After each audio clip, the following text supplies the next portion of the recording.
Bercanda banget. Biarkan rebah pada tangisku, caraku. Assalamualaikum. Lo pernah nggak ngerasa kayak udah usaha mati-matian ngejar mimpi tapi semesta kayak bilang, nggak segampang itu Ferguso. Nah, bayangin kalau itu ditambah kehilangan keluarga dalam waktu yang bersamaan. Lo kira hidupmu udah drama? Selamat datang di kehidupan Ian Antono di Perayaan Mati Rasa. Film ini ngejual paket lengkap. Film yang jadi sasaran empuk netizen.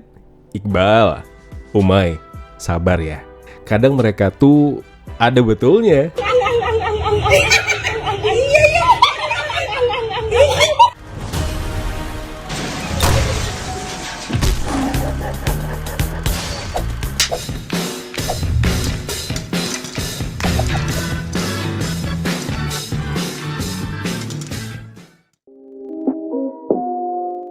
Perayaan Mati Rasa, film yang menceritakan kisah Ian Antono yang diperankan Iqbal Ramadan, anak pertama yang nasibnya kayak tokoh utama drama keluarga klasik. Selalu dibandingin sama adiknya, Utah, yang kayak golden boy versi orang tua mereka. Ian ngejar mimpinya di dunia musik, tapi hidup malah kasih dia combo ultimate. Bapaknya hilang di laut, emaknya kena serangan jantung, audisi bandnya gagal. Untuk bisa survive, dia matiin tuh emosinya. Emotional, damn it. Tapi seperti yang kita tahu, denial itu kayak minjem duit ke teman yang ujung-ujungnya tetap harus dibayar mahal. Ya nggak sih? Eksekusi setengah matang. Yes, ide ceritanya emang fresh dan potensial, tapi eksekusinya kayak setengah jalan. Seharusnya bisa lebih dalam, tapi malah lebih fokus ngejual adegan nangis tanpa ngasih emotional depth yang cukup buat bikin penonton betul-betul terhubung. Jangan marah dan jangan tersinggung. Tolong ya, Umay Sahab terutama nih. Dimaklumi aja. Sebelum akhirnya film Perayaan Mati ini kalian rilis, penonton Indonesia ini sudah berulang kali disuguhi film drama kehidupan yang menguras air mata. Jadi, kalau muncul lagi film-film sejenis, terserah lo mau bikin premisnya berbeda dari yang lain lah, atau lo ngejual bahasa marketing yang berbeda lah. Jelas kalian akan terjebak dengan berbagai variasi penilaian penonton. So, kalian akan dipaksa tuh untuk bisa melewati kepuasan penonton di film-film sebelumnya, film sejenis seperti kalian ini. Catat ya, jangan tersinggung. Jangan nanti ngamuk-ngamuk di Twitter, di Instagram. Gak usah, ini penilaian yang objektif kok. Oke, lanjut. Drama overload sampai banjir air mata. Yes, close up tangisan. Musik score yang kayak maksa lo buat yuk nangis, yuk nangis, yuk nangis. Full package lah. Padahal kalau lebih sadel aja kayak drama-drama Jepang, efeknya bisa lebih nempel tanpa perlu teriak-teriak minta penonton buat ikut baper.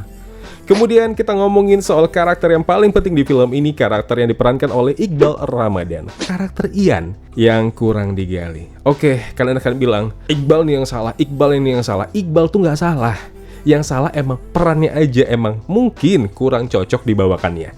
Seharusnya kita bisa lebih relate sama Ian ini, tapi karena background hubungannya sama bapaknya kurang dikasih porsi di awal, rasa kehilangan yang seharusnya kuat malah kurang dapet. Akhirnya apa? Ya Ian lebih terasa seperti karakter yang dibentuk untuk menderita. Emang nasib kau lah Ian, daripada seorang Ian dengan perjalanan emosional yang kuat. Kemudian soal ini nih, kelebihan cameo yang nggak perlu. Lagi-lagi, film suka banget gitu ya, ada cameo yang banyak, seabrek gitu loh. Cameo memang bisa jadi elemen menarik kalau digunakan dengan baik, tapi di sini malah kayak katalog influencer dan tokoh populer yang dipaksakan masuk. Bukannya nambah nilai, malah ganggu imersi penonton. Begitu.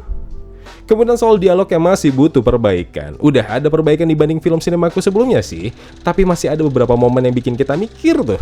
Orang beneran ngomong gini gak sih di dunia nyata? Dialog natural itu penting men, buat bikin karakter lebih hidup dan gak terasa kayak sekedar baca skrip. Iya tahu, kalian punya gaya sendiri kan?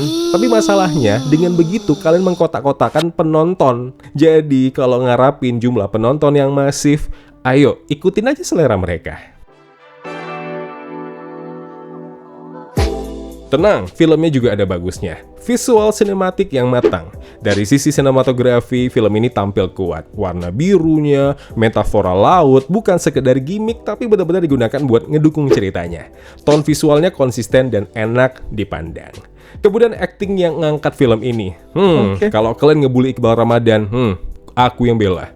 Bisa dibilang, Iqbal tuh masih jadi daya tarik utama di film-film yang diperankannya. Bahkan di sini di film Perayaan Mati Rasa. Meskipun beberapa adegan terasa agak over. Kemudian Yunik Priscilla dan Dwi Sasono berhasil mencuri perhatian dengan acting yang lebih grounded dan juga natural. Kemudian pacing yang terkontrol. Film ini nggak terlalu dragging dan transisinya cukup rapih. Setiap adegan punya porsi yang lumayan proporsional. Jadi nggak ada tuh momen-momen yang terasa kebanyakan filler. Kemudian soal pesan moral yang relatable, buat lo pada si anak pertama atau pernah ada di posisi yang harusnya memilih antara passion dan juga keluarga, film ini bisa cukup menyentuh. Ya mungkin kalau kalian relate ya, sekali lagi kalau yang nggak relate yang nggak usah ngamuk juga. Meskipun penyampaiannya kadang terlalu dramatis, tapi pesan intinya tetap bisa diterima. Nangkap kok aku. And last but not least, soundtracknya yang kuat. Scoringnya kadang berlebihan, tapi beberapa lagu itu sukses jadi highlight di beberapa momen emosional film ini. Soundtrack yang tepat bisa jadi faktor besar buat ngangkat mood film ini, dan itu berhasil. Ya memang tidak semuanya berhasil, tapi yang beberapa ini cukuplah buat ngeboost filmnya. Perayaan Mati Rasa. Sebenarnya film ini punya niat baik loh buat ngegambarin kehilangan, tekanan sebagai anak pertama, proses berdamai dengan diri sendiri. Ya tapi sayangnya, niat baik aja nggak cukup sayang. Ada banyak elemen yang harusnya bisa lebih rapi dan nggak sekedar jual kesedihan gitu. So intinya adalah kalau lo semua suka drama keluarga yang bisa bikin baper dengan sedikit overkill, ya terserah kalian lah. Ini masalah subjektif lagi ya, bisa baper atau emang nggak baper itu kalian lah. Film ini mungkin cocok buat kalian, tapi kalau kalian semua nyari cerita yang emosinya lebih matang dan nggak sekedar nempel di surface level, mungkin lo semua bakal merasa indie film terlalu sibuk bikin penontonnya nangis tanpa alasan yang cukup kuat. Jadi gimana? Apakah film ini bikin kalian semua benar-benar mati rasa sesuai dengan judulnya? Atau mungkin malah bikin kalian merasa terlalu banyak rasa yang nggak perlu? You decide. Silahkan like video ini kalau kalian suka, dan dislike aja kalau kalian tidak suka dengan review ini yang mungkin Iqbal itu luar biasa, filmnya keren kok. Ya sudah, silakan. Tapi share pendapat kalian dong, biar kita tahu alasannya kenapa. Dan jangan lupa juga untuk subscribe channel Kawan Review, biar banyak lagi yang kenal sama channel ini, biar berkembang lagi, biar banyak yang doain, biar banyak yang makin sayang juga nih sama channel ini. Makasih semuanya, I love you full. Kalau begitu aku Zain pamit undur diri, kita ketemu lagi di video berikutnya. Wassalamualaikum.